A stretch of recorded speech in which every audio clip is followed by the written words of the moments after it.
ماشاء اللہ، سبحان اللہ. یہ بڑی خوش بختی ہے قاری صابر صاحب قبلہ کے لیے کہ اپنے صاحبزادے کا کلام یہ پڑھتے ہیں. ان کے لیے بڑی خوشی کی بات ہے، اور ہم سبوں کے لیے بھی خوشی کی بات ہے کہ اتنے اچھے اچھے اشعار پر مشتمل کتابیں انہوں نے لکھی ہے، اور کلام اشرفیہ بھی جو ہے انہوں نے تزئین کیا ہے. حضرات، فقط کہا نہیں، دنیا کو کہہ کر دکھلایا کہ ہے عمل کی روش ہر مخالفت کا جواب. زمیں پہ کام پھر آغوش خاک میں آرام، یہ قول حافظ ملت ہے عظمتوں کا نصاب. اور چار مصرے اور کہ جس پر حضور حافظ ملت کا ہے کرم، وہ کل بھی تھا اور آج بھی ہے ہر سو محترم. تحریر سے بھی کرتے ہیں اہل سنن کا کام، مصباحیوں کا کیسا ہے رفعت نشاں قدم. اور رضا کی فکر صدا عام کرتے رہتے ہیں، کہ رضا کی فکر صدا عام کرتے رہتے ہیں، فروغ حق کے لیے کام کرتے رہتے ہیں. کہ رضا کی فکر صدا عام کرتے رہتے ہیں، فروغ حق کے لیے کام کرتے رہتے ہیں. حضور حافظ ملت کا ہے کرم ان پر، یہ جامعہ کا بڑا نام کرتے رہتے ہیں. یہ جامعہ کا بڑا نام کرتے رہتے ہیں. حضرات، اب بلا تاخیر میں چاہتا ہوں کہ وائز شیر مقال، عمدۃ الوائزین، عمدۃ المحدثین، مسلک اعلی حضرت کے سچے ترجمان، ناشر مسلک اعلی حضرت، پاسبان مسلک اعلی حضرت، فیضان حافظ ملت کشید کر کے العلم و نور کی شعاعیں بکھیرنے والے حضرت علامہ مفتی صدر الورا صاحب قبلہ قادری مصباحی مد ذلہ العالی و نورانی شیخ الحدیث الجامعۃ الاشرفیہ مبارک پور اعظم گڑھ کے حوالے مائک میں پیش کرنے جا رہا ہوں بڑے ادب و احترام کے ساتھ. آئیے نعرہ لگا لیجئے، نعرہ تکبیر، نعرہ رسالت. تھوڑی سی آواز آپ بلند کر سکتے ہیں لیکن نہیں، سرخرو ہونے کا سامان بھی دے سکتے ہیں، سرخرو ہونے کا سامان بھی دے سکتے ہیں، زندگی کو نیا عنوان بھی دے سکتے ہیں. یہ میری قوم کا ہر بچہ صدا دیتا ہے، ہم محمد کے لیے جان بھی دے سکتے ہیں. اور ضرور انصاف کا لے کر نیا آئین آئے گا، دل مظلوم کو دینے کوئی تسکین آئے گا. برے حالات سے دوچار ہے امت محمد کی، ہمیں لگتا ہے پھر کوئی صلاح الدین آئے گا. تو آئیے نعرے کا جواب دیجئے، نعرہ تکبیر، نعرہ رسالت، مسلک اعلی حضرت، فیضان حافظ ملت، فیضان حافظ ملت. جشن تشکر امتنان، وہ جشن دستار فضیلت، وہ جشن دستار فضیلت، الجامعۃ الاشرفیہ مبارک پور، علامہ صدر الورا صاحب قبلہ. نعرہ تکبیر، نعرہ رسالت. درد ہوتا نہیں سبھی کے لیے، ہے یہ تحفہ کسی کسی کے لیے. 100 چراغوں سے کچھ نہیں حاصل، ایک کافی ہے روشنی کے لیے.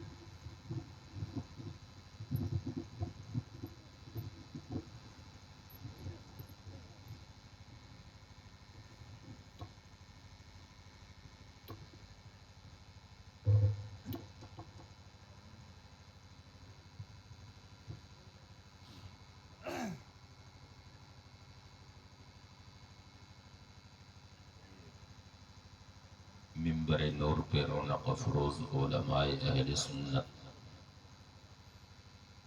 معزز سامعین، پردہ نشین ماں اور بہنوں، السلام علیکم ورحمۃ اللہ وبرکاتہ۔ الحمد للہ رب العالمین،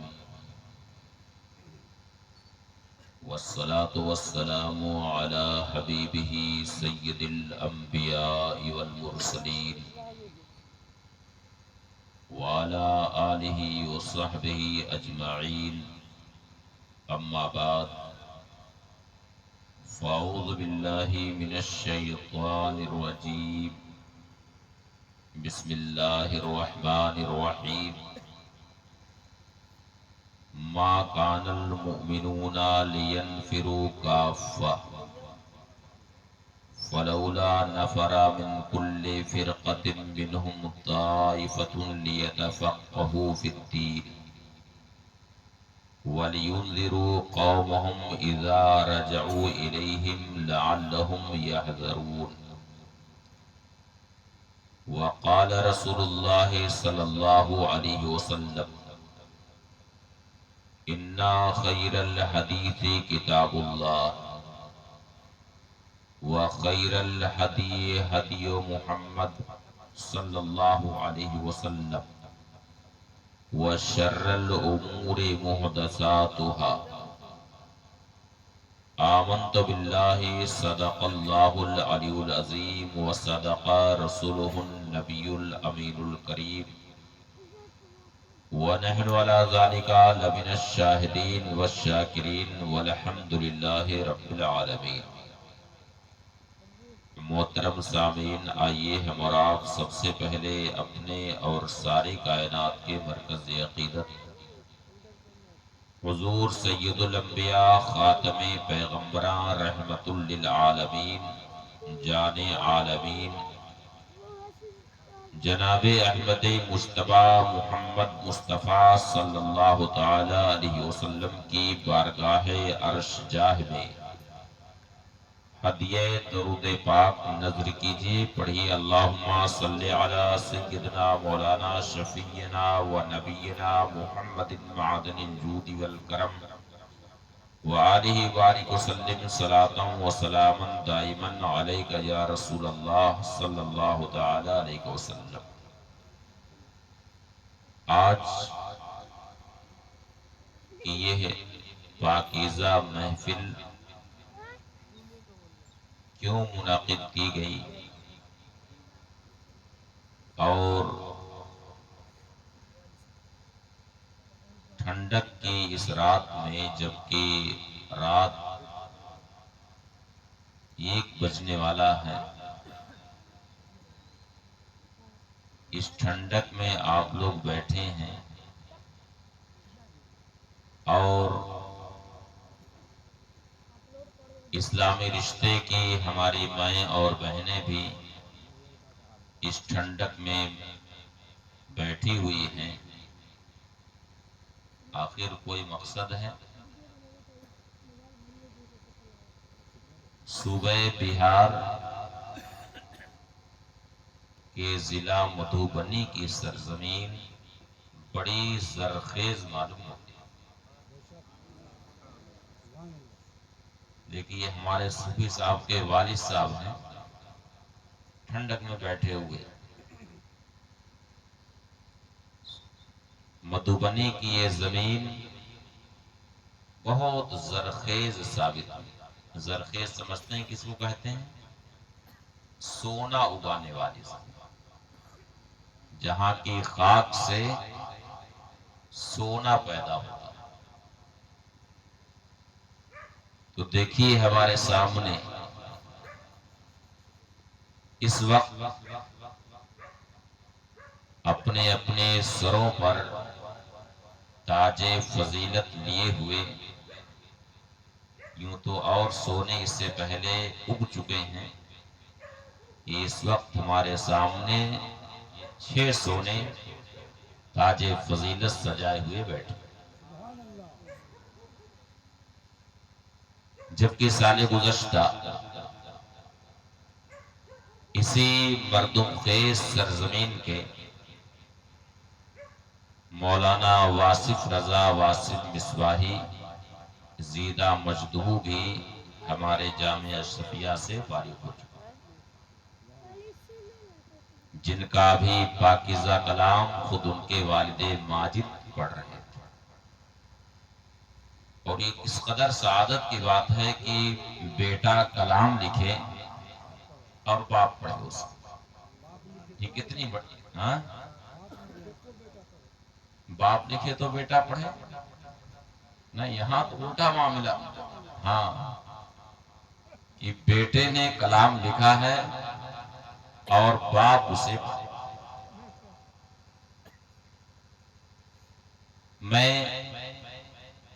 یہ اپنے 6 احباب مولانا عبدالسبحان بزمی مصباحی بن جناب محمد محی الدین صاحب، مولانا محمد امتیاز رضا مصباحی بن جناب محمد شہزاد صاحب، عزیز گرامی مولانا محمد امیر حمزہ مصباحی بن جناب احمد انصاری صاحب، عزیز گرامی مولانا محمد صدر عالم واسطی مصباحی بن جناب محمد حفاظت کریم صاحب، عزیز گرامی مولانا سید محمد حسان رضا مصباحی بن سید محمد محبوب عالم اشرفی، عزیز گرامی مولانا محمد بلال اختر مصباحی بن جناب محمد شرف الزما برکاتی،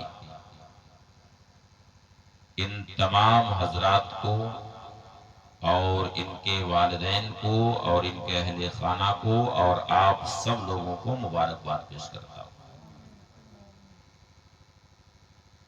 اللہ تعالی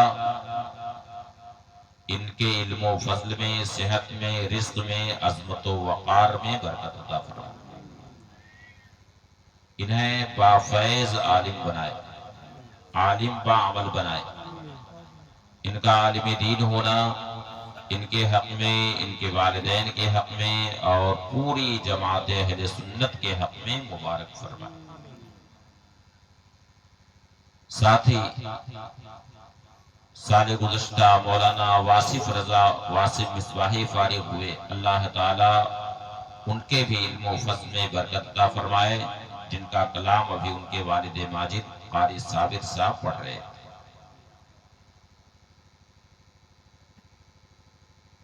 علم حدیث کی اصطلاح میں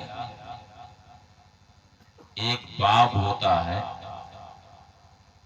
روایت الآباء عن الابناء،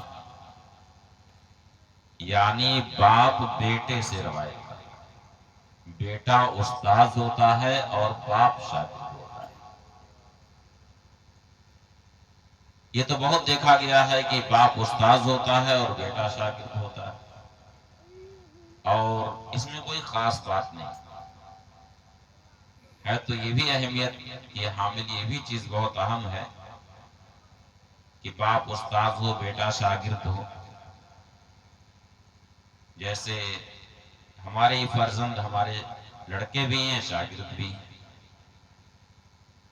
لیکن بیٹا استاذ ہو اور باپ اس کی شاگردی اختیار کرے، یہ بہت بڑی بات ہے۔ تو بہت سارے ایسے روات حدیث ہیں جنہوں نے حدیث کی روایت اپنے بیٹوں سے کی، یعنی بیٹے استاذ، اور ایسی روایت کو کہا جاتا ہے روایت الآباء عن الابناء، یعنی باپ بیٹے سے روایت۔ تبھی قاری صابر صاحب جب کلام پڑھ رہے تھے اپنے فرزند عزیز کا، تو مجھے بار بار یہ باب یاد آ رہا تھا۔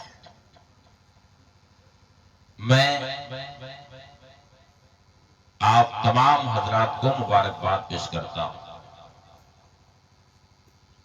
ظاہر ہے کہ یہ ہمارے احباب جو عالم دین ہوئے اور اپنے سینے میں علم دین کی امانت انہوں نے محفوظ کی ہے، اور اس کے نتیجے میں ان کے سروں پر فضیلت کا تاج رکھا گیا ہے۔ اس کامیابی میں، اس سفر میں ماں باپ کی دعاؤں کا بہت بڑا دخل ہوتا ہے۔ یہ سب ماں باپ کی دعاؤں کی برکت ہوتی ہے۔ وہ ماں جو ایک لمحے کے لیے بھی اپنے بیٹے کی جدائی پسند نہیں کرتی، گوارا نہیں کرتی۔ ٹھنڈک کی اس رات میں اگر بیٹا ایک چیخ مار دیتا ہے تو ماں بے قرار ہو جاتی کہ بیٹا کیوں چیخ رہا ہے، کیوں رو رہا ہے، وہ ماں بے قرار ہو جاتی ہے۔ لیکن وہی بیٹا جب علم دین حاصل کرنے کے لیے اپنے ماں باپ کی نگاہوں سے اوجھل ہوتا ہے اور ماں باپ سے جدا ہوتا ہے، تو وہی ماں اگرچہ اپنے بیٹے کو رخصت کرتے ہوئے آنسو ضرور بہاتی ہے، لیکن وہ آنسو غم کا نہیں ہوتا، وہ آنسو کس کا ہوتا ہے؟ خوشی کا آنسو ہوتا ہے۔ وہ ماں جو آنسو بہاتی ہے وہ خوشی کا آنسو بہاتی ہے کہ میرا یہ بیٹا علم دین حاصل کرنے کے لیے گھر سے نکل رہا، ایک دن انشاءاللہ وہ ضرور آئے گا جب میرا بیٹا عالم دین ہو کر کے گھر لوٹے گا اور اس کے سر پر عزت و وقار کا تاج رکھا جائے گا۔ قرآن کریم میں اسی لیے ارشاد ہوا ما کان المؤمنون لینفروا کافہ، یعنی سارے مسلمانوں سے یہ تو نہیں ہو سکتا کہ سارے مسلمان اپنے گھر سے علم حاصل کرنے کے لیے نکل جائیں۔ یہ ہو سکتا ہے سبھی لوگ گھر چھوڑ کر کے نکل جائیں اشرفیہ میں داخلہ لینے کے لیے یا اور مدرسوں میں پڑھنے کے لیے، سبھی لوگ گھر بار چھوڑ کر کے چلے جائیں؟ بتائیں یہ ہو سکتا ہے؟ سبھی لوگ گھر چھوڑ دیں گے تو گھر کا کام کیسے چلے گا؟ کھانا پینا، علاج اور شادی بیاہ، گھر کی دیگر ضروریات، خود پڑھانا لکھانا، یہ سب کام کیسے چلے گا اگر سبھی لوگ گھر چھوڑ کے چلے جائیں؟ اس لیے قرآن کریم میں ارشاد ہوا ما کان المؤمنون لینفروا کافہ، یعنی یہ تو نہیں ہو سکتا کہ سارے مسلمان گھر سے نکل جائیں، سب لوگ گھر سے نکل جائیں، یہ نہیں ہو سکتا۔ فلولا نفر من کل فرقۃ منہم طائفہ، تو پھر ایسا کیوں نہ ہو کہ ہر بڑی جماعت سے ایک چھوٹی جماعت گھر سے نکل جائے، سب نہیں، ہر بڑی جماعت سے ایک چھوٹی جماعت نکل جائے گھر سے، گھر چھوڑ دے۔ لِيَتَفَقَّهُوا فِي الدِّينِ، کس لیے اپنا گھر چھوڑے؟ لِيَتَفَقَّهُوا فِي الدِّينِ، تاکہ وہ دین سیکھیں جا کر، علم دین حاصل کریں، دین کا عالم بنیں، فقیہ بنیں، اس لیے گھر چھوڑ دے۔ معلوم ہوا کہ علم دین حاصل کرنے کے لیے گھر چھوڑنا پڑے گا، ماں باپ کی جدائی کو برداشت کرنا ہوگا، اور ماں باپ کو بھی اپنے بیٹے کی جدائی برداشت کرنی پڑے گی۔ قرآن پاک کا ارشاد ہے کہ ایسا کیوں نہ ہو کہ ہر بڑی جماعت سے ایک چھوٹی جماعت گھر سے نکل جائے، لِيَتَفَقَّهُوا فِي الدِّينِ، تاکہ وہ دین کا فقیہ بنے، دین کا عالم بنے، عالم دین بنے۔ تو علم دین حاصل کرنے کے لیے گھر چھوڑنا پڑے گا، گھر سے نکلنا پڑے گا، اور جب گھر سے نکل جائیں تو ایسا نہیں ہے کہ جہاں علم حاصل کر رہے ہیں، جہاں گئے ہیں وہیں رہ جائیں، بلکہ لوٹ کر کے آنا ہے۔ ارشاد ربانی ہے کہ فلولا نفر من كل فرقة منهم طائفة ليتفقهوا في الدين ولينذروا قومهم اذا رجعوا اليه، یعنی جب وہ عالم دین بن جائیں، دین کا فقیہ ہو جائیں، تو اپنی قوم میں وہ لوٹ کر کے آئیں تاکہ اپنی قوم کو بھی دین سکھائیں، اپنی قوم میں بھی علم دین کو عام کریں اور اپنی قوم کو اللہ کا خوف دلائیں۔ ظاہر ہے کہ جب علم دین حاصل ہوگا تو دل میں خوف الہی بھی پیدا ہوگا۔ اسی لیے قرآن پاک میں ارشاد ہوا انما یخشی اللہ من عبادہ العلماء، حقیقت میں اللہ تعالی سے علماء ہی ڈرتے ہیں۔ کیوں ڈرتے؟ علم دین ان کے سینے میں ہوتا ہے۔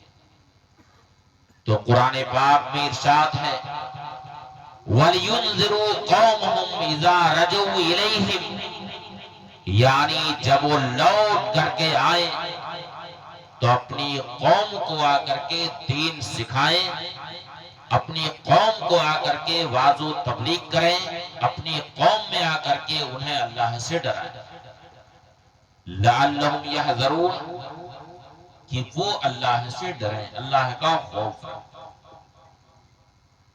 شخصیت سازی میں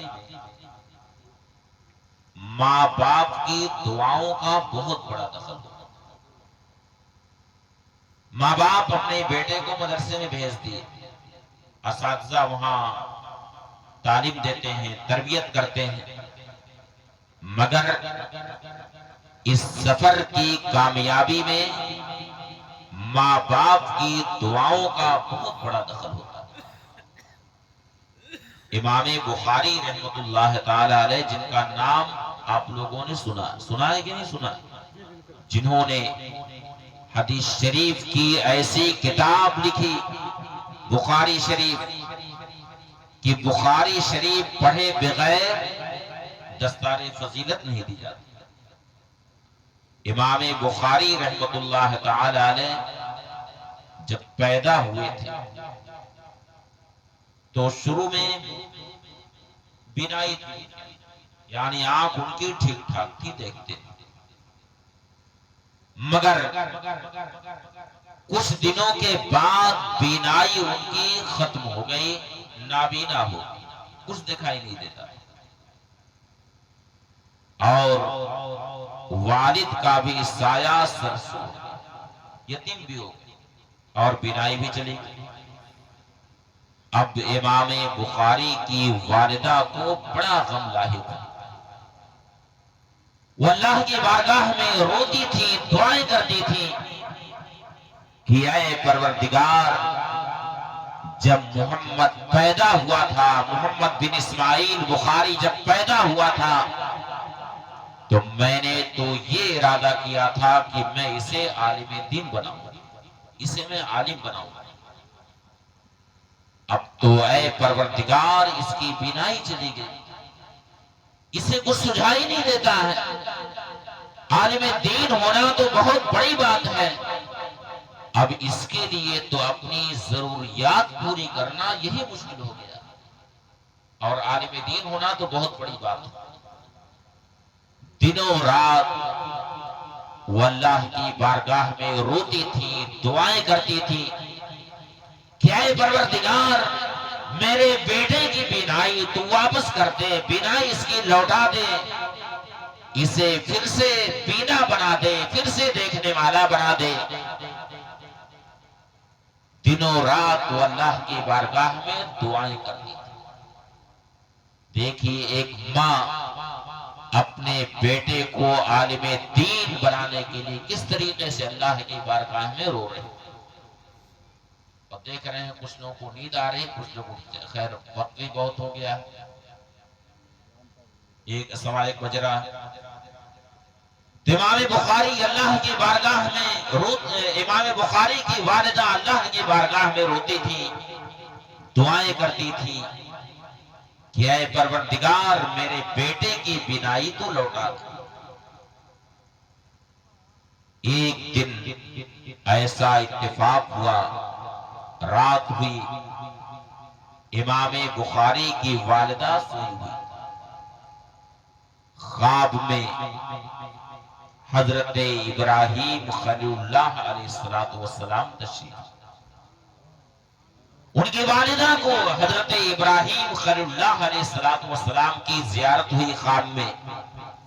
سیدنا ابراہیم علیہ السلام نے امام بخاری کی والدہ سے کہا، انہیں خوشخبری دی، یا حاضی قد رد اللہ بصر ابن کے علیہ،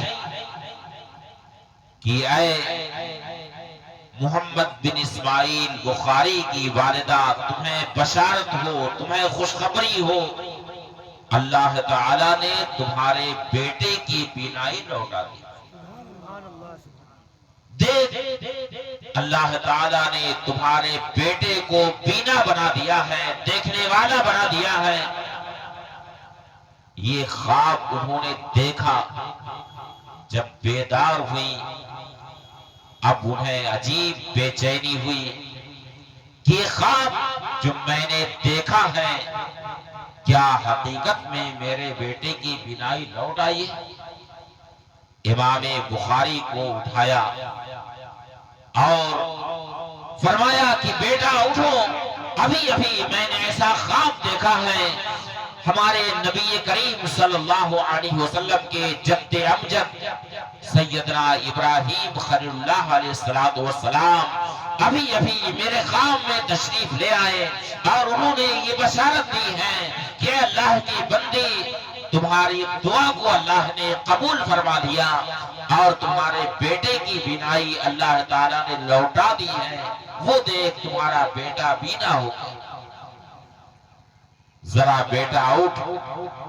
امام بخاری اٹھے اور کہا کہ والدہ میں صحیح طریقے سے دیکھ رہا ہوں، اللہ نے میری بینائی لوٹا دی ہے.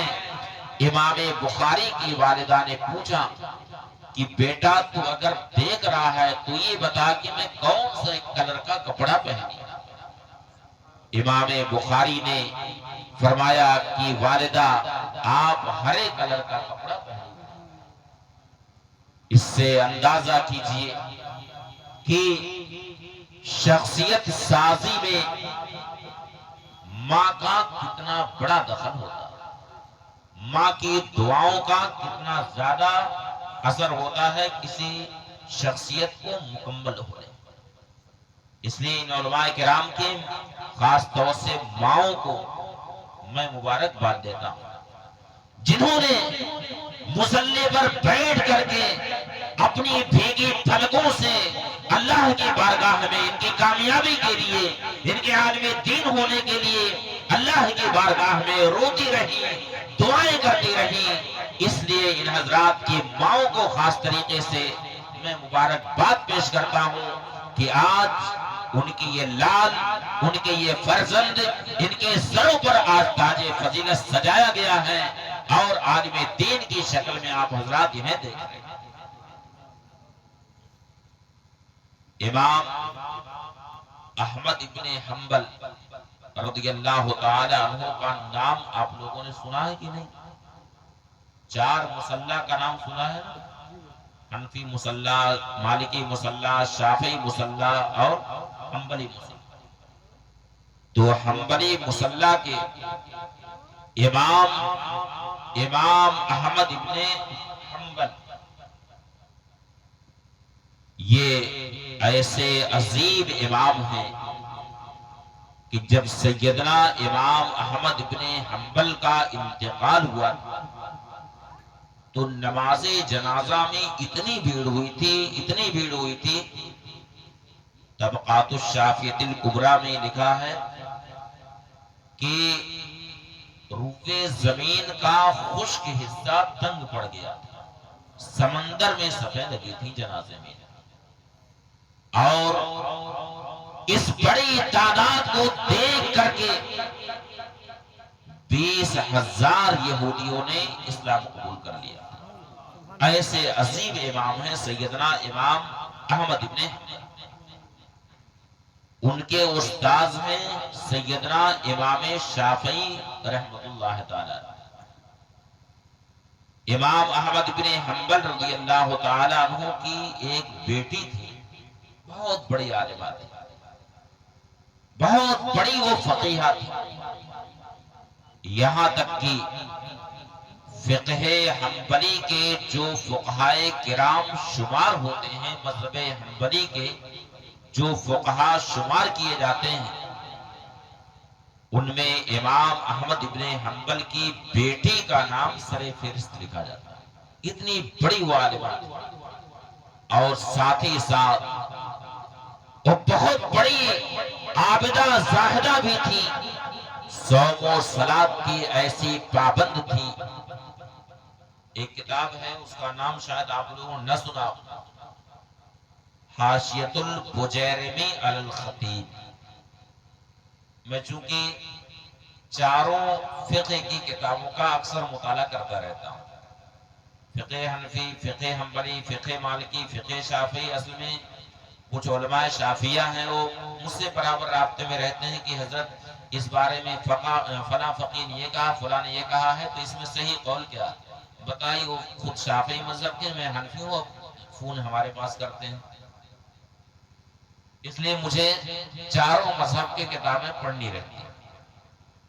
تو فقہ شافعی کی ایک بڑی اہم کتاب حاشیۃ البجیرمی علی الخطیب، اس میں میں اسی کتاب کا مطالعہ کر رہا تھا، دیکھ رہا تھا ایک دن، تو ایک واقعے پر میری نظر پڑی۔ امام احمد ابن حنبل کی بیٹی بہت بڑی عالمہ اور فقیہہ تھی، اور ان کے بارے میں یہ لکھا ہے کہ کانت تقوم اللیل و تصوم النہار، یعنی وہ قائم اللیل تھی، یعنی تہجد کی وہ پابند تھی، نماز پنجگانہ کی تو پابند تھی ہی، ساتھ ہی ساتھ وہ تہجد گزار بھی تھی، اور صائم النہار بھی تھی، یعنی مسلسل روزے سے رہتی، اور ساتھ ہی بہت بڑی عالمہ تھی۔ سیدنا امام احمد ابن حنبل رضی اللہ تعالی عنہ اپنی بیٹی سے برابر اپنے استاذ امام شافعی رحمۃ اللہ تعالی علیہ کا تذکرہ کیا کرتے تھے، برابر ان کی تعریف کرتے تھے کہ میرے استاذ ایسے ہیں، میرے شیخ ایسے ہیں، میرے شیخ حدیث شریف اس طرح سے پڑھاتے ہیں، اس طرح سے وہ ہمیں تعلیم دیتے ہیں، ایسی تربیت ہماری کرتے ہیں، برابر تعریف کرتے رہے۔ اس قدر تعریف کی کہ سیدنا امام احمد ابن حنبل کی بیٹی کے دل میں یہ اشتیاق پیدا ہونے لگا کہ میرے والد ماجد تو خود علم کے پہاڑ ہیں، اتنے بڑے امام ہیں، اور یہ امام شافعی کی اتنی تعریف کرتے ہیں، اس کا مطلب ہے کہ بہت بڑے کوئی امام جس کا باپ بہت بڑا عالم ہو اور خود کسی عالم کی تعریف کرے، اس کا مطلب کہ وہ بہت بڑا کوئی عالم ہے۔ تو امام احمد ابن حنبل کی بیٹی کے دل میں اشتیاق ہوا کہ میرے والد ماجد امام احمد ابن حنبل جو خود اتنے بڑے عالم ہیں، وہ امام شافعی رحمۃ اللہ تعالی علیہ کی اتنی تعریف کرتے ہیں، اس کا مطلب ہے کہ ان کی شخصیت اس قابل ہے کہ ان کی زیارت کی جائے اور ان سے اکتساب فیض کیا جائے۔ تو ان کے دل میں یہ اشتیاق ہوا کہ کاش امام شافعی کسی دن ہمارے گھر تشریف لے آتے، مہمان ہوتے ہیں ہمارے، تاکہ مجھے بھی فیض لینے کا موقع ملتا، میں بھی کچھ سیکھتی ان سے، اور میں بھی دیکھتی کہ کس طرح سے وہ نماز پڑھتے ہیں اور میں ان کی گفتگو سنتی اور ان سے کچھ درس حاصل کرتے. کاش کسی دن امام شافعی ہمارے گھر تشریف لے آتے. چنانچہ ایک دن آ ہی گیا کہ امام شافعی رحمت اللہ تعالی علیہ امام احمد ابن حنبل کے گھر تشریف لے آئے. مہمان امام احمد ابن حنبل کی بیٹی کو جب یہ معلوم ہوا کہ آج میرے گھر وہ عالم دین اور وہ امام تشریف لے آئے جن کا تذکرہ میرے والد ماجد بہت زیادہ کرتے تھے، بڑی تعریف کرتے تھے، سوچا کہ آج ہم ان سے ضرور اکتساب فیض کریں گے اور ان سے حدیث شریف کا درس لیں گے اور یہ دیکھیں گے کہ کس طریقے سے وہ نماز پڑھتے ہیں اور کس طریقے سے وہ دین کی خدمت کرتے ہیں، علم دین کی نشر و اشاعت کس طریقے سے کرتے ہیں. آج ہم ان کے احوال و قوائف کا بغور مطالعہ کریں. امام شافعی تشریف لے آئے اور بس تھوڑی دیر اور بیٹھیے، تھوڑی دیر اور بیٹھیے، بس ابھی اس کو مکمل کر کے گفتگو مکمل ہو جائے گی. میں سمجھ رہا ہوں کہ رات بہت ہو گئی، ٹھنڈک بھی لگ رہی ہے. امام احمد ابن حنبل نے کھانا پیش کیا. امام شافعی نے کھانا کھا لیا، عشاء کی نماز پڑھ لی اور نماز پڑھ کے پھر اپنے حجرے میں گئے، بستر پر لیٹ گئے. اور ادھر اپنے معمول کے مطابق امام احمد ابن حنبل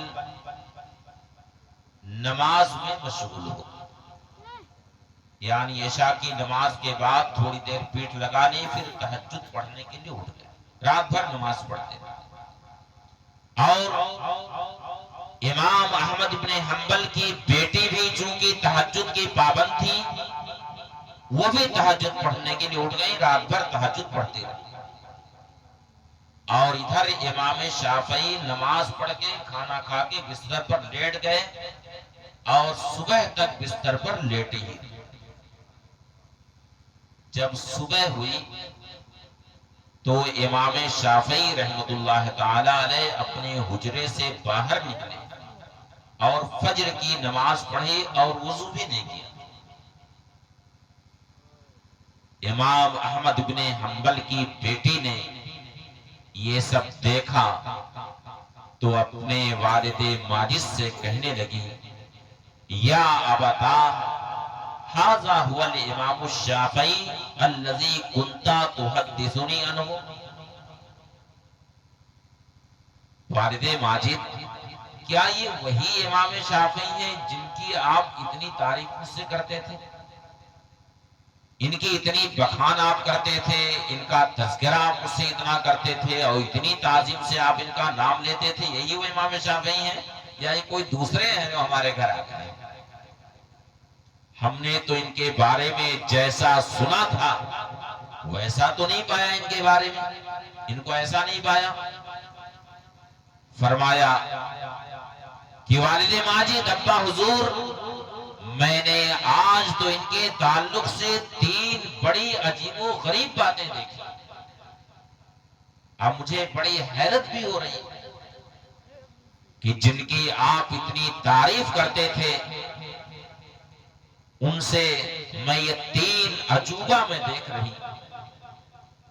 اب ظاہر ہے کہ کسی کی تعریف گھر میں خوب ہو رہی ہو، ان کی بزرگی کا تذکرہ ہو رہا ہو اور اس طرح سے اس یعنی ذہن میں جو بات بیٹھی ہوئی ہے، اگر اس طرح سے آدمی نہ ملے تو فوراً عظمت پر پانی پھرنے لگتا ہے کہ نہیں، کہ ہم تو کچھ سنتے تھے مگر ویسا نہیں پائے. امام احمد بن حنبل کی بیٹی نے اپنے والد سے کہا کہ ابا حضور، میں نے تو 3 باتیں ان کے تعلق سے بہت عجیب دیکھی. فرماتی ہیں کہ پہلی بات تو میں نے یہ دیکھی کہ حینا قدمنا لہ الطعام اکل الکثیر من الطعام. علی خلاف ما سمعت والد بزرگوار ہم نے جب رات کو کھانا ان کے سامنے پیش کیا تو انہوں نے کھانا بہت زیادہ کھایا، حالانکہ ہم یہ سن رکھے تھے کہ امام شافعی کی خوراک بہت کم ہے، کھانا وہ بہت کم کھاتے ہیں، مگر آج تو ہم نے دیکھا کہ ہم نے جو کھانا ان کے سامنے پیش کیا تو کھانا انہوں نے بہت کھایا۔ ایک عجوبہ تو مجھے یہ نظر آئی۔ دوسری بات میں نے یہ دیکھی کہ جب ہم نے رات میں کھانا کھا لیا، عشاء کی نماز پڑھ لی، تھوڑی دیر تو ہم نے پیٹھ لگائی، مگر پھر ہم اٹھ کر کے تہجد پڑھنے لگے۔ آپ بھی تہجد میں لگ گئے، ہم بھی تہجد میں لگ گئے، مگر والد بزرگوار آپ کی جو استاذ آئے یہ تو پوری رات بستر ہی پر پڑے، تہجد نہیں پڑھی انہوں نے رات میں اٹھ کر کے۔ یہ دوسرا عجوبہ میں نے دیکھا۔ اور تیسری بات میں نے یہ دیکھی کہ جب صبح کو یہ اٹھے تو وضو بھی نہیں کیے فجر کی نماز کے لیے، بلا وضو انہوں نے فجر کی نماز پڑھ لی، جبکہ ہم نے بھی وضو کیا، آپ نے بھی وضو کیا۔ والد بزرگوار یہ میں نے 3 عجیب باتیں آپ کے استاذ کے تعلق سے دیکھی۔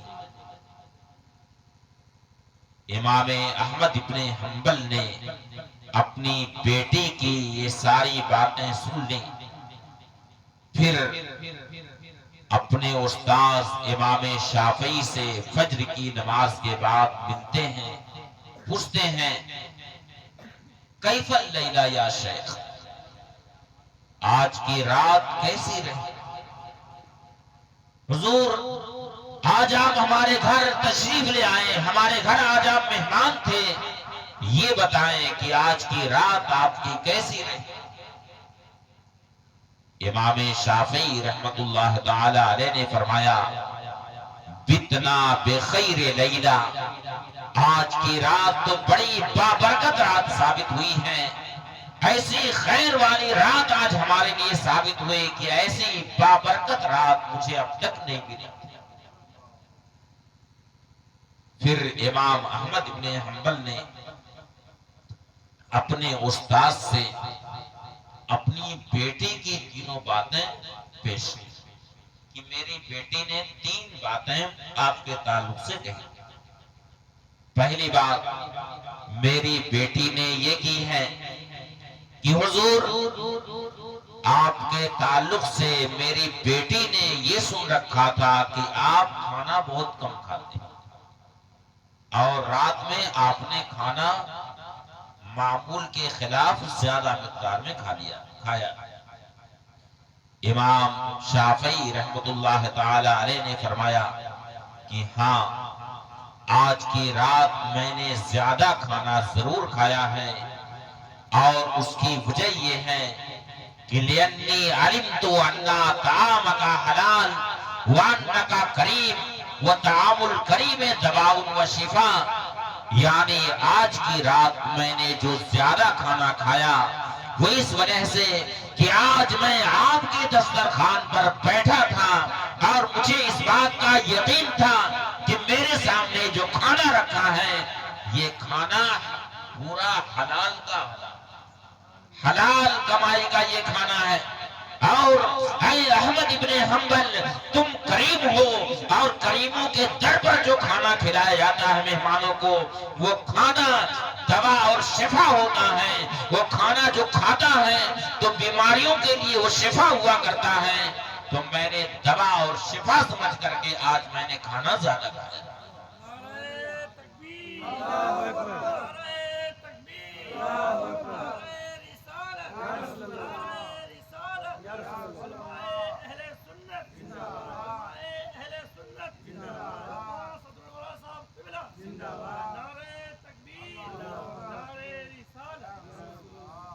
اے احمد ابن حنبل میں نے اپنا پیٹ بھرنے کے لیے کھانا نہیں کھایا ہے کہ مجھے اس کھانے میں لذت مل رہی ہے، بلکہ میں نے آج کھانا جو زیادہ کھایا ہے، سن لو اس کی وجہ یہ ہے کہ لِأَنَّكَ کریم وَطَعَامُ الْكَرِيمِ دَوَاءٌ وَشِفَاءٌ، یعنی تم کریم ہو، کریموں میں سے ہو، اور کریموں کے در پر جو کھانا کھلایا جاتا ہے مہمانوں کو، وہ کھانا حلال کا حلال ہوتا ہے اور وہ کھانا دوا اور شفا ہوتا ہے۔ تو آج میں نے کھانا جو زیادہ کھایا ہے تو دوا اور شفا سمجھ کر کے میں نے کھانا زیادہ کھایا ہے، اور اس کے ذریعے سے مجھے جو طاقت حاصل ہوگی، مجھے جو توانائی حاصل ہوگی، اس طاقت کا استعمال میں اللہ کی اطاعت میں کروں گا۔ ہم لوگ کھانا جو کھاتے ہیں، اگر اچھا کھانا مل گیا، لذیذ کھانا ہے تو زیادہ کھا لیتے ہیں۔ کیوں زیادہ کھا لیتے ہیں؟ کیوں کھانا کھانے میں لذت ملتی ہے، اچھا لگتا ہو، زیادہ کھا لیتے ہیں کہ نہیں؟ جہاں ایک پلیٹ بریانی کھانے کے وہاں کیا پلیٹ کھا جاتے ہیں؟ 2 پلیٹ کھا جاتے ہیں۔ کیوں کھا جاتے ہیں؟ کبھی دل میں یہ خیال آیا اللہ کے بندوں کہ اس کھانے سے میرے جسم میں جو طاقت آئے گی، میں اس طاقت کا استعمال اللہ کی عبادت میں کروں گا، کہ میرے جسم میں جب طاقت آئے گی تو میں صحیح طریقے سے نماز ادا کروں گا، صحیح طریقے سے اللہ کی بارگاہ میں میں کھڑا ہو سکوں گا، صحیح طریقے سے رکوع کروں گا، صحیح طریقے سے سجدہ کروں گا۔ کبھی ہمارے دل میں یہ خیال آیا کہ اس طاقت کا استعمال ہمیں اللہ کی اطاعت میں کرنا؟ تو امام شافعی رحمت اللہ تعالی علیہ نے امام احمد بن حنبل سے ارشاد فرمایا کہ کھانا میں نے ضرور زیادہ کھایا ہے، لیکن یہ سوچ کر کے میں نے کھانا کھایا ہے کہ آپ کے دسترخوان پر جو کھانا رکھا ہوا ہے یہ پورا کھانا حلال کا حلال ہے، اس میں حرام کا شبہ تک نہیں ہے، اور آپ کریم ہیں، اور کریموں کے در پر جو کھانا کھلایا جاتا ہے وہ کھانا پورا دوا کا دوا اور شفا کا شفا ہوا کرتا ہے۔ اور آپ کی بیٹی نے جو دوسری بات کی ہے کہ آج میں پوری رات بستر پر پڑا رہا اور رات میں اٹھ کر کے میں نے تہجد نہیں پڑھی ہے، تو اے احمد ابن حنبل یہ سنو کہ جب میں بستر پر لیٹا عشاء کی نماز پڑھنے کے بعد، تو آج کی رات اللہ رب العزت نے میرے سینے پر علوم و معارف کا خزانہ کھول دیا آج کی رات، اور اللہ تعالی نے کتاب اللہ یعنی قرآن کریم اور احادیث کریمہ کا علم آج اللہ رب العزت نے میرے سینے پر اس کے دروازوں کو کھول دیا، سارے دروازے میرے لیے علوم و معارف کے کھول دیے گئے۔ تو آج کی رات میں پوری رات اپنے بستر پر لیٹے ہوئے کتاب و سنت سے آج میں نے 100 مسائل شرعیہ نکالے۔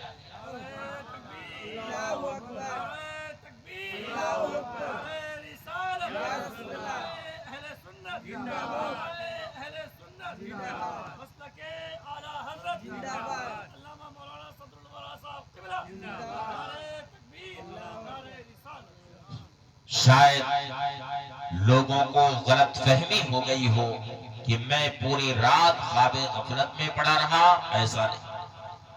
ایک پل کے لیے بھی میں آج کی رات نہیں سویا، بلکہ آج کی رات میرے لیے ایسی خیر و برکت والی رات ثابت ہوئی کہ آج کی رات میں اللہ رب العزت نے میرے سینے پر علوم و معارف کے دروازے کھول دیے، اور آج کی رات میں میں نے 100 مسائل شرعیہ کا استنباط کتاب و سنت سے کیا ہے، اور یہ 100 مسائل شرعیہ اس امت اسلامیہ کو صبح قیامت تک کا ہے۔ اسی لیے حدیث شریف میں فرمایا گیا کہ علماء کے قلم کی روشنائی قیامت کے دن شہیدوں کے خون سے تولی جائے گی، اور جب تولی جائے گی تو علماء کے قلم کی روشنائی یہ شہیدوں کے خون سے وزن میں بڑھ جائے گی۔ یعنی ایک پلے پر علماء کے قلم کی روشنائی رکھی جائے گی، جس قلم کا استعمال انہوں نے علم دین کی نشر و اشاعت میں کیا ہے، کتابوں کی تصنیف و تعلیم میں کیا ہے۔ اس موقع پر میں ان علماء کرام کو مبارکباد پیش کرتا ہوں جنہوں نے اپنی فراغت کے وقت اپنے قلم کا استعمال، اپنے قلم کی روشنائی کا استعمال علم دین کی نشر و اشاعت میں کر کے دو کتابوں کو وجود میں لے آئے۔ اور ساتھ ہی ساتھ میں ان تمام علماء کو مبارکباد پیش کرتا ہوں جو اپنے قلم کی روشنائی کا استعمال علم دین کی نشر و اشاعت میں کرتے ہیں۔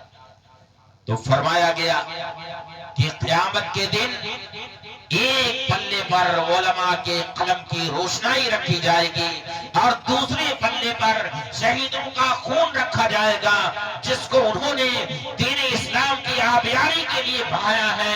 تو علماء کے قلم کی روشنائی وزن میں بڑھ جائے۔ آخر اس کی کیا وجہ ہے؟ شہید تو اپنے جان کی آخری بازی لگا دے، جان کس کو پیاری نہیں ہے؟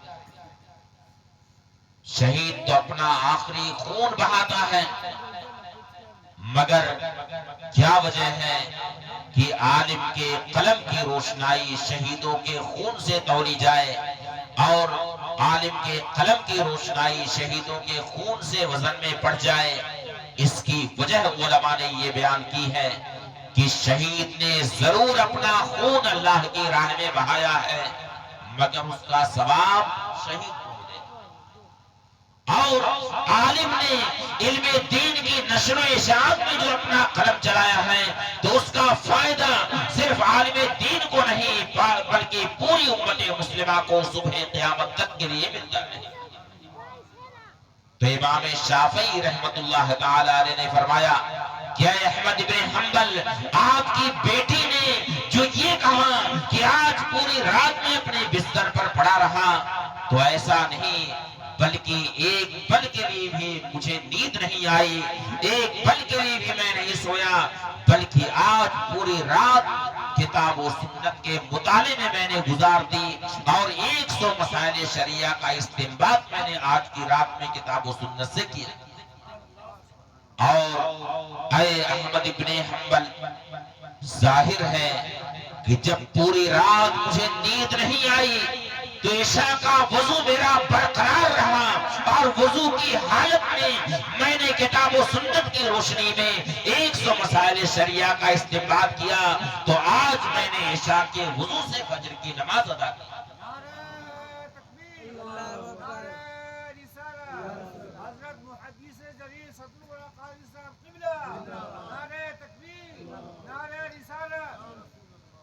مجھے تازہ وضو کرنے کی ضرورت پیش نہیں آئی اور اس میں کوئی تعجب کی بات نہیں ہے۔ خود سرکار غوث پاک رضی اللہ تعالیٰ عنہ مسلسل 40 سال تک عشاء کے وضو سے فجر کی نماز پڑھتے رہے، ایک دو رات نہیں، 40 سال تک عشاء کے وضو سے فجر کی نماز ادا فرمائی۔ یعنی وضو آپ کا پوری رات برقرار، یعنی پوری رات ذکر و فکر میں وہ گزارتے تھے، اللہ کی عبادت میں گزارتے تھے، اوراد و وظائف میں پوری رات گزارتے تھے، ایک پل کے لیے نہیں سوتے تھے، اور اگر بیٹھے بیٹھے آنکھ لگ گئی تو اس حالت میں اگر آنکھ لگ جائے تو وضو نہیں ٹوٹتا۔ تو سیدنا امام شافعی رحمت اللہ تعالی علیہ نے فرمایا کہ آج کی پوری رات میں کتاب و سنت کے مطالعے میں نے گزار دی ہے اور میں نے عشاء کے وضو سے آج فجر کی نماز ادا کی ہے، اس لیے مجھے تازہ وضو، نیا وضو کرنے کی ضرورت نہیں پیش آئی۔ اس سے معلوم ہوا کہ اگر کوئی عالم کی بات آپ کو ظاہری طور سے سمجھ میں نہ آئے کہ ہم نے تو کچھ سنا تھا اور ویسا نہیں پایا، تو اس میں بدگمانی نہیں کرنا چاہیے، پوچھنا چاہیے اس میں کوئی حکمت ہوگی۔ تو امام شافعی رحمت اللہ تعالی علیہ نے جو یہ باتیں ارشاد فرمائی تو اپنی بیٹی سے امام احمد بن حنبل نے ارشاد فرمایا کہ کہ بیٹی تم نے یہ دیکھا کہ ہمارے شیخ امام شافعی رحمت اللہ تعالی علیہ نے جو آج کی رات تہجد کی نماز نہیں ادا کی ہے، انہوں نے آج کی رات میں جو عمل کیا ہے، کتاب و سنت کے مطالعے میں انہوں نے آج کی رات میں جو عمل کیا ہے، کتاب و سنت کی روشنی میں جو انہوں نے 100 مسائل شریعہ کا استنباط کیا ہے، ان کا یہ عمل ہمارے اس عمل سے بدرجہ افضل و اعلیٰ۔ اس لیے کہ اے بیٹی، ہم نے ضرور تہجد کی نماز پڑھی ہے، تم نے ضرور تہجد کی نماز پڑھی ہے، مگر اس کا ثواب ہمیں ملے گا، تمہیں ملے گا، پوری امت اسلامیہ کو اس کا ثواب نہیں ملے گا، اس کا فائدہ نہیں پہنچے گا۔ لیکن ہمارے شیخ امام شافعی رحمت اللہ تعالی علیہ نے آج کی رات میں جو 100 مسائل شریعہ کا استنباط کیا ہے، کہ قرآن و حدیث سے جو 100 مسائل شریعہ نکالے ہیں، اس کا فائدہ صرف ہمارے استاذ ہی کو نہیں بلکہ پوری امت اسلامیہ کو صبح قیامت تک اس کا فائدہ ملتا ہے۔ اس لیے ان کا یہ عمل ہمارے اس عمل سے بدرجہ افضل و اعلیٰ۔ دیکھیے ہمارے صوفی صاحب کے والد صاحب لگتا ہے اکتا گئے ہیں بیٹھے بیٹھے، اور آپ لوگ بھی اکتا گئے ہیں بیٹھے بیٹھے۔ اس لیے اب میں انہی جملوں پر اپنی گفتگو مکمل کرتا ہوں۔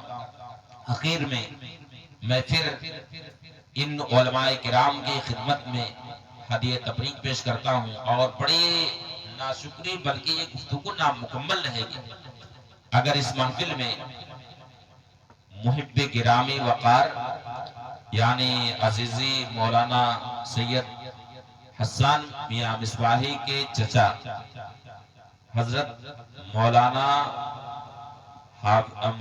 حافظ قاری مفتی سید شفیع عالم کا تذکرہ نہ،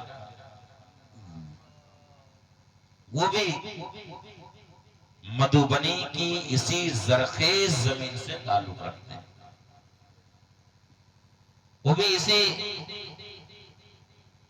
اسی خاک سے ان کا بھی رشتہ۔ جانتے ہیں انہوں نے بہت بڑا بہت عظیم کارنامہ انہوں نے احمد آباد کی سرزمین پر انجام دیا۔ احمد آباد کی سرزمین پہ رہتے ہیں، میں تو دیکھ کر کے آیا ہوں، بالکل بے سرو سامانی کے عالم میں حضرت مولانا قاری سید شفیع عالم صاحب نے وہاں دارالافتاء والقضاء قائم کیا، مگر بڑے ہی شان و شوکت کے ساتھ قائم کیا۔ اس کے لیے بڑی شاندار لائبریری انہوں نے بنائی، جس میں ماخذ و مراجع کی تقریباً ساری کتابیں انہوں نے اکٹھا کی، اور وہاں جو عوام اہل سنت ہیں، وہ عوام ہمارے حضرت مولانا قاری سید شفیع عالم کی طرف وہاں کے عوام رجوع بھی کرتے ہیں، اپنے دینی مسائل میں ان کی طرف رجوع کرتے ہیں، اپنی مشکلات کو حل کرنے کے لیے ان سے رابطہ کرتے ہیں۔ تو وہاں احمد آباد کی سرزمین پر وہ دین کی عظیم ترین خدمت انجام دے رہے ہیں۔ احمد آباد میں ایک محلہ ہے سندرم نگر، نام صحیح سندرم نگر نا، سندرم نگر میں رہتے ہیں۔ ابھی میں گیا تھا وہاں پہ، اور خاص بات یہ ہے کہ اس محلے میں یہ نہیں لگتا ہے کہ یہ گجرات کا کوئی حصہ۔ ہم گئے وہاں پہ، وہاں کا رہن سہن دیکھ کر کے میں نے سید صاحب سے کہا کہ یہ جو اس محلے کے لوگ ہیں مجھے گجراتی نہیں لگتے ہیں، یہ لوگ تو لگتا ہے کہ ہمارے یو پی بہار کے لوگ سب۔ تو سید صاحب نے کہا جی حضرت بالکل صحیح کہہ رہے ہیں۔ پھر جب جلسے میں ہم بیٹھے، کرسی پر بیٹھے، تو اب ان کا جو انداز تھا سننے کا، اور جو ایک انسیت معلوم ہو رہی تھی، تو میں نے اپنی تقریر میں کہا کہ لگتا ہے کہ یہ ہمارے سامنے جو مجمع ہے یہ ہمارے یو پی بہار کے لوگ سب ہیں ہمارے سامنے. تو سب نے ہاتھ اٹھایا کہ جی حضرت ہم لوگ ادھر ہی گئے. تو ماشاءاللہ ہمارے حضرت مولانا قاری سید شفیع عالم صاحب اللہ تعالیٰ نے انہیں احمد آباد کی سرزمین پر بہت مقبولیت سے وہاں امامت و خطابت کے علاوہ فقہ و افتاء کی بھی عظیم ترین خدمتیں انجام دے رہے ہیں. شاندار لائبریری بنائی ہے. اس کا افتتاح اسی گزشتہ فروری میں ہوا ہے جس میں احمد آباد کے جو قابل ذکر موقر علماء کرام تھے وہ تشریف لائے تھے اور سب کے مقدس ہاتھوں سے دارالافتاء والقضاء کا افتتاح ہوا, دعا ہوئی اور ماشاءاللہ اسی شان و شوکت کے ساتھ وہ اپنی آن بان شان کے ساتھ وہ دارالافتاء والقضاء چل رہا ہے اور سید صاحب اپنا فریضہ انجام دے رہے ہیں, منصبی ذمہ داری کو نبھا رہے ہیں. اللہ تعالیٰ انہیں سلامت رکھے. تو میں ان اپنے مصباحی برادران کو, میں برادران ہی کہتا ہوں اس لیے کہ ہم بھی مصباحی یہ بھی مصباحی, بس فرق یہ ہے کہ میں بڑا بھائی ہوں اور یہ ہمارے سب چھوٹے بھائی ہیں. یہ نا فرق ہے. مادر علمی, مادر کا مطلب کیا ہوتا ہے؟ ماں. تو مادر علمی یعنی وہ ماں جس سے علم کا دودھ پیا. تو جس ماں سے علم و ادب کا دودھ میں نے پیا ہے اسی ماں سے ان حضرات نے بھی پیا ہے. تو بتائیے کون سا رشتہ ہوا؟ کون سا رشتہ ہوا؟ بھائی کا رشتہ ہوا. بس فرق اتنا ہے کہ میں بڑا بھائی ہوں اور یہ سب چھوٹے بھائی, بس یہ فرق. تو میں ان مصباحی برادران کو اور ان کے والدین اور ان کے اہل خانہ اور آپ سب لوگوں کو میں مبارکباد پیش کرتا ہوں. اللہ تعالیٰ ان کے علم میں, وقار میں, صحت میں, رزق میں, عظمت و وقار میں برکت عطا فرمائے اور انہیں سلامت رکھے, ہر قسم کی زمینی آسمانی بلاؤں سے محفوظ رکھے. انہیں اور ہم سب لوگوں کو اخلاص سے خدمت دین متین کی توفیق عطا فرمائے. استغفر اللہ ربی من کل ذنب واتوب الیہ وآخر دعوانا ان الحمد للہ رب العالمین. السلام علیکم ورحمۃ اللہ وبرکاتہ.